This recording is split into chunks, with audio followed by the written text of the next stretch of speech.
कर रहे हैं। भारत के लोग चाहे वो दलीय रूप से बटे हो सकते हैं, दलीय विचार अलग हो सकता है, लेकिन भारत के लिए हर लाल तो भारत का है, भारत माँ का है ना।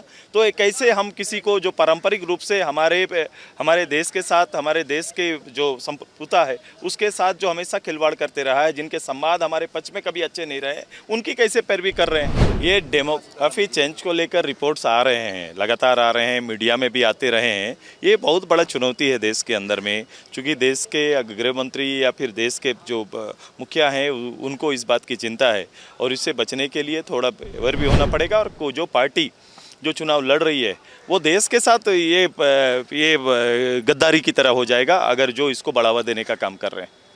ये आदिवासी लड़कियों की बात सभी तरह के में जमीन सम्मान दोनों की बात, जमीन सम्मान दोनों की बात हो रही है। आप जाओ और ये डेमोग्राफी में अगर चेंज आ रहा है, कहीं ना कहीं ये बातें चल रही है, मीडिया ने इसका आंकड़ा तैयार किया है।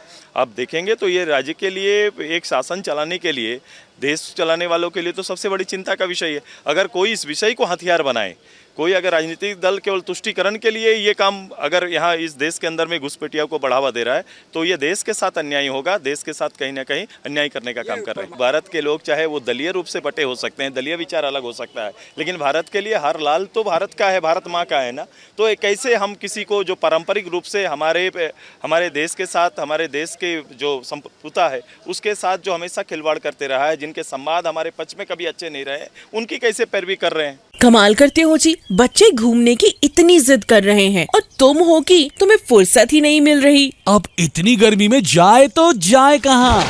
इस गर्मी में मस्ती और फन का आ गया है परफेक्ट डेस्टिनेशन, वाइल्ड वादी, जहाँ है water park, bird park, flower park, trampoline park, amusement park, 250 feet लंबा, जिप लाइन और क्रिकेट स्टिमुलेशन का खूबसूरत नजारा। वाइल्ड वादी, 10 माइल चौक, रांची। वाइल्ड वादी यानी अनलिमिटेड फन और अनलिमिटेड मस्ती।